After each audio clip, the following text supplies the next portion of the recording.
This is a 2011 to 2015 Infiniti M37, now called the Q70. This one is a 2013 model with just 14,000 miles and all-wheel drive. I'm going to pop the hood. We're going to take a look under there and see where things start.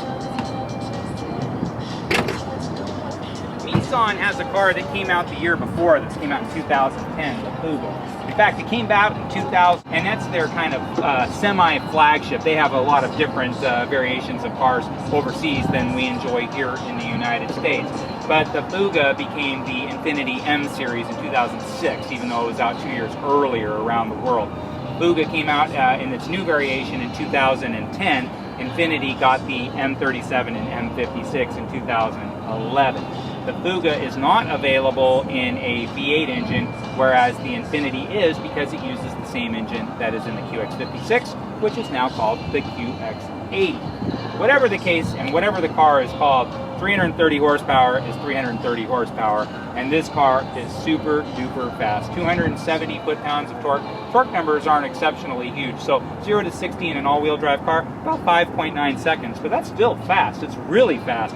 And so if you've ever taken a car from 0 to 60 in 5.9 seconds, you'd realize, I mean, it's throwing you back in your chair. Let's have some fun. And because this is an automatic transmission and has all-wheel drive traction, it really gets that power to the ground. So you're not wasting time spinning wheels or anything like that. It's just go, go, go.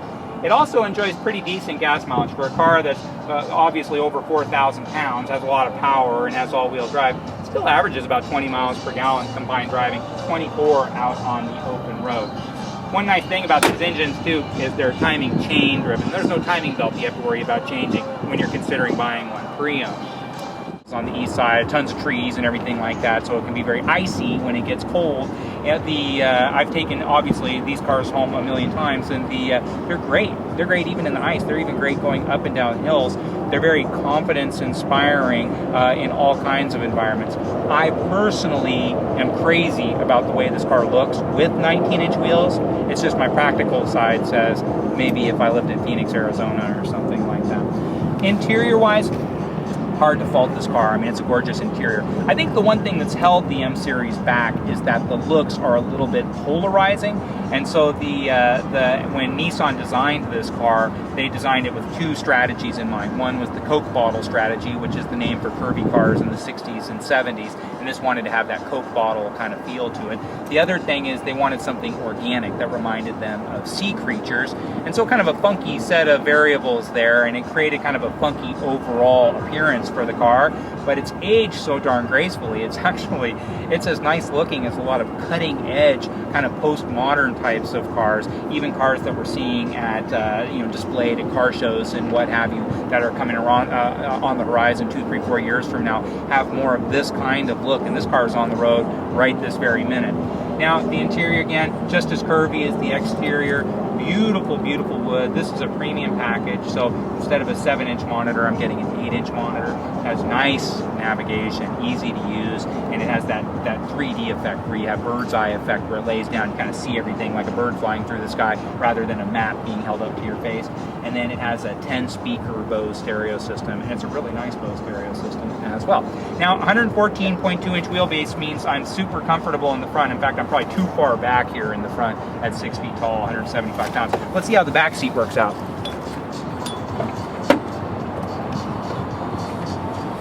So even though I've got the front seat set up for somebody who's about 6'5", I'm still all kinds of comfortable in the back. And so that little extra length between the wheels makes a big difference, especially for the person sitting in the back seat.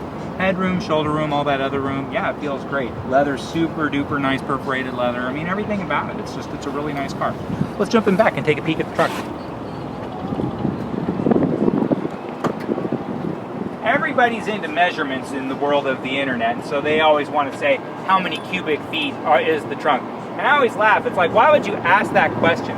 Just look at the trunk. Does it work or does it not work? And so it's like, no, I don't trust my own eyes. I just want to hear the number. And a bigger number is better, and a smaller number is worse. But that's just how it is when you sell cars for a living. And so just look at the trunk. It's obviously really, really big. And this kind of demographic, let's face it, what do they want to put in here? A couple of different things. They either want to put 2 sets of golf clubs and some hand carts in there, not a problem at all, or they want to load this thing up for bear at Costco. Not a problem at all. It's all kinds of spacious in the trunk. So it's really, really big in the front, pretty big in the back, and has a really generous trunk. Simple as that. Parking sensors, rear camera. The rear camera's nice, great big display, so that nice 8-inch display makes it really easy to see what's going on behind you.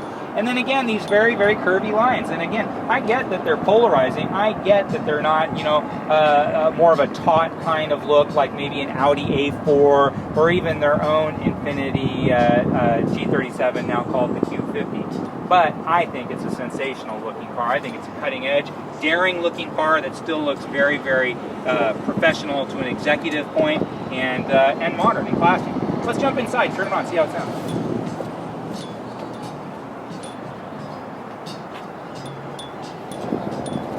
Now, the one car you're going to hear mentioned, I'm going to turn this on, when you do research, is everybody's always saying the same thing. You got to compare it to the Audi A6. You absolutely do not have to compare it to the Audi A6. It's so totally different than the Audi A6. They're just not even close to one another.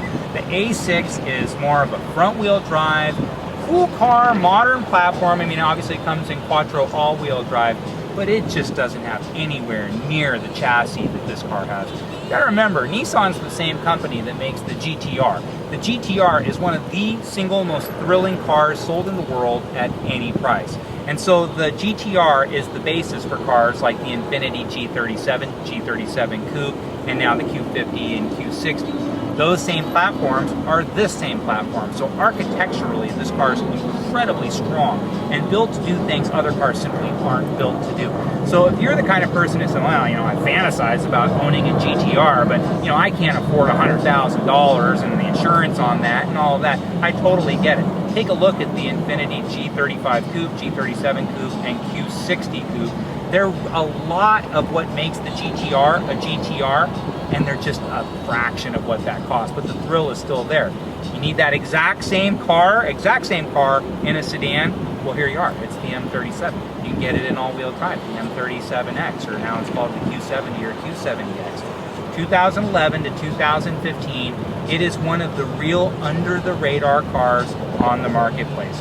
Your friends don't have one, people you know don't have one, you never see them. They have a great warranty, 4 years, 60,000 miles bumper to bumper from the factory, 6 years, 70,000 miles powertrain. They're fast, they have awesome stereo systems, they're gorgeous inside, and when you show up, it turns heads everywhere you go. Everybody thinks it's a brand new 2017 such and such, and you're the first one in town to have one. They're that different and they're that rare. Again, I test you, go out and drive a $100,000 car, and then put yourself behind the wheel of a 2 or 3 year old Q70 or M37X and tell me what you think. And I promise you, the first thing you're going to say is 2/3 of that money is utterly wasted. This car is faster, nicer, has just as strong a warranty. I feel good it's going to last a long time, and resale value from here that nobody else can touch. If you have any questions about this M37X or anything that we have here at Honda of Seattle or Toyota of Seattle, please feel free to reach out to me anytime. My name is Joe Tunney. I'm the pre-owned director here at Honda of Seattle and Toyota of Seattle. Reach me anytime at joet@hondaofseattle.com.